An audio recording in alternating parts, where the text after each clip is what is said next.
Did you know that St. Luke's University Health Network, based in the Lehigh Valley, Pennsylvania, has been recognized by the U.S. government as the highest performing health system in the United States for quality? You heard right. St. Luke's #1 recognition affirms our status as the top leader among the most respected healthcare providers in the nation, including Houston Methodist and the Mayo Clinic. To state it simply, if you want to receive the best care when you go to a hospital, come to St. Luke's. The More Money Show with Steve Moore on the Red Apple Podcast Network. We are back, folks. This is the More Money Show. I hope you're having a wonderful weekend. Where I am, it is absolutely gorgeous in the Washington, D.C. area. I hope it's beautiful where you are, too. These wonderful spring days. You just love it with balmy temperatures and sunny skies and sunny and blue skies. I love it, love it. So I'm going to go for a long bike ride as soon as we're done with this show.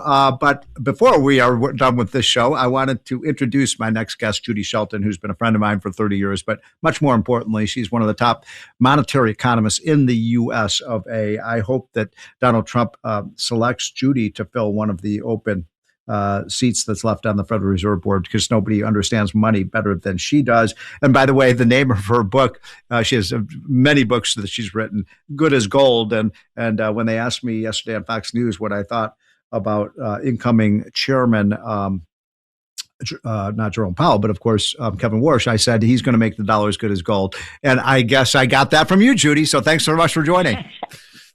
Well, thank you, Steve. You're so nice, and I consider my greatest honor being friends with you for 30 years. So well, thank you. It's you and me and Larry Kudlow and Art Laffer and Steve Forbes, and we're the where's the next generation of strong dollar, free market supply siders who want to cut taxes. I hope they're coming because we're getting older. Well, I hope they're out there. It's kind of a radical concept that it's your property right to have dependable money. Exactly. And I think our founders would have understood. So maybe we have to go back to the future. So I've got a lot to talk to you about. And so let me just get right down to it, Judy. First of all, I was just reading about Jerome Powell. What is he going to do? They said he's going to stay. What is he chairman until Kevin is sworn in? And is he going to stay on the Fed? What's the latest on that? He is pro tempore, meaning he's filling the chair until almost physically Kevin Warsh is doing that. And when will that be? Very close. Well, he's been approved by the full Senate, voted out of committee. So there's some issue that I guess Senator Warren is trying to raise with regard to the handling of his assets. But he had long promised and made his agreement with the Ethics Committee for the Fed that if confirmed, he would handle it appropriately, and that's already been laid out how he will do so. So I don't know. So we said. Okay, well that's a good explanation. Let me just get right down to it then. Will Jerome Powell remain on the Federal Reserve Board? I think it's kind of stinky that he is doing that, very ungentlemanly, and I think he's just being petulant and self-important, and it's kind of a dirty trick. I sometimes wonder if Senator Tillis is regretting that he went to the mat to protect Jerome Powell, and then he pulls a trick like this. But he can officially stay until the end of January of 2028, which is a long time. Yeah, it is. It would be awful and unprecedented. Everyone always mentions Mariner Eccles, but that was under completely different circumstances where the president asked him to stay on. Well, I've always said Jerome Powell has a lot of class with a capital A, so this is very typical of him. But his, look, he is one of the worst Fed chairmen we've had in many decades, and thank God he is leaving. So I have another question that I'm getting asked a lot by my listeners and the readers of our hotline, Judy, and I have to say I'm stumped on this one. So maybe you can explain it. So we've had, obviously, because of the conflict in Iran, we've seen a big increase in oil prices, about a 50% increase in 40 to 50% increase in oil prices, and obviously you're seeing big. That's filtered into higher inflation, as we learned this week. No surprise that prices are starting to rise because energy prices have risen. And yet, here is the puzzle to me, Judy, which is the gold price has fallen while the oil price has been rising. Usually those two would go in tandem. Remember in the 1970s when we had the huge increase in oil prices, the gold price also spiked. And when you have higher inflation, usually the gold price rises, it doesn't fall. So do you have any explanation for what's going on with gold? Well, I think it's a good question, but I've never really felt like it's a perfect correlation there. Okay. That is, it's not just an absolute trade-off, and there are other factors. The price of gold has been really affected in recent months by central bank buying. Right. And so sometimes we don't get the real numbers on that until quite a bit of time has passed. Sometimes never, in the case of certain countries, won't divulge their gold holdings. Right. So I think that's a factor. I see. And it also may be that every time we get sort of positive information about how we'll be sitting pretty in terms of the oil price and our own energy capabilities, once we get through the Iran crisis, I think that there is a tendency to go along with that and even accept that it may temporarily influence the prices of other goods. We know energy is a big factor throughout the economy. But overall, I think people expect the price to come back down. And I think markets are kind of keeping the faith in that regard. So the now Kevin Warsh, who will be in probably in a matter of weeks, hopefully, as the Fed chairman, has a big decision about what to do with rates. You and I, and probably everybody listening to the show, knows that Donald Trump would love to see a rate cut. But I personally am. I know people have different opinions on this. I'm personally somewhat skeptical of a rate cut right now, given the consumer price index and the producer price index numbers that came out this week that showed an increase. And so, what do you think Kevin Warsh should do, and B, what do you think he will do?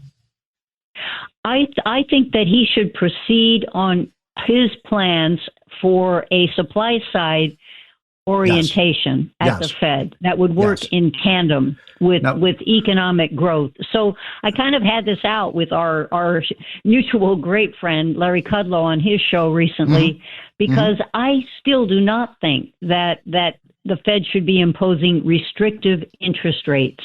And what Kevin Warsh wants to do is two things, and it's going to help illuminate why the Fed's mechanism is not working to provide access to capital to an economy that would otherwise be relying on small and medium-sized businesses to expand growth and keep employment high.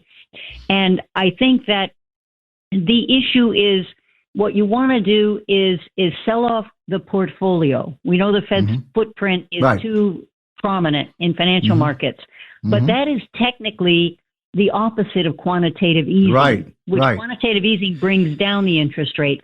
So to do that, you're actually putting pressure. You're raising the interest rate because you're increasing the supply of treasuries out there, and that means the price will come down, which means the yield goes up. So why does the Fed countering that? Yeah. Why does the Fed need to lower its balance sheet? Explain that to our listeners about why that's an important thing to do. Well, the whole thing of that happening goes back to 2008 and the global financial crisis. And as an emergency measure, the Fed was allowed to pay interest on bank reserves. Now, when the Fed purchases treasuries, it creates by a keystroke an increase in the reserves. Those are the cash balances that banks are required to keep on deposit at the Fed. But then the Fed didn't want those to cause banks to be able to lend more. That would increase economic activity, which to the Fed means you're causing inflation. So the Fed wanted the ability to coerce banks to leave the money sitting there doing nothing. So the Fed is paying right now their target rate 3.5% to 3.75% interest on a risk-free, government-guaranteed overnight cash balance of banks. So, Judy, in our final seconds, are you bullish on Kevin Warsh to get a good chairman?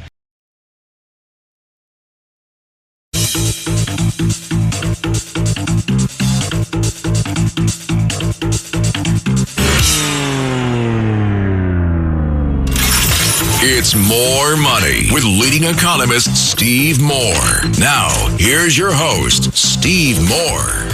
We're back, folks. This is the More Money Show. I hope you're having a wonderful weekend. And unfortunately, I had to cut off Judy Shelton mid-sentence because we had hard break. So she's been gracious enough to come back for a few more minutes so I could finish her thoughts, because I've got a couple of final questions I needed to ask her. So, Judy, thanks again for holding over. I was asking on the way out whether you are bullish on Kevin Warsh. Do you think he's going to be a good Fed chairman? How will he be different from Jerome Powell? I think he will be a good Fed chairman. I think he really learned something. He was there in the years before 2008 and right after. And what he didn't like was, after dealing with the crisis of the global financial meltdown, he didn't like that the Fed retained even greater powers to intervene and to impose artificial interest rates. And he saw the ultimate long-term damage that did to financial investments. And I think he's going to bring that knowledge and that resolve to his position. So finally, Stephen Moran, who was a member of the Federal Reserve Board, as I understand, is stepping down from that, which, if I get this right, then there's an open seat on the Federal Reserve Board. Is that right? Or he's stepping down, and you wouldn't get a new seat unless Powell gets off. Powell leaves. Okay, we got it. Here's what we have to do, Judy. We have to get Powell the hell out of there and get you in that seat. Somebody who understands monetary policy. Can we do that? Well, I'm ready. I'm rested and ready. You bet. You would be exceptional. Well, Judy, thank you for educating us today. Please come on in the weeks ahead and appreciate your knowledge. Her book is, by the way, is Good as Gold. Is that your latest book? Yes, it is. Yes, it is. All right. Okay. Thanks for mentioning it. So thank you, Judy. Thanks for listening to More Money with Steve Moore. You can hear More Money with Steve Moore Saturday afternoons at 1. If you like the podcast, share it with your friends and listen anytime at WABCRadio.com and download the WABC Radio app. Hit that subscribe button on all major podcast platforms. Plus, follow WABC on social on Instagram, TikTok, Facebook, and X. See you next time for a new episode, so you never have to wonder. What the heck is going on here?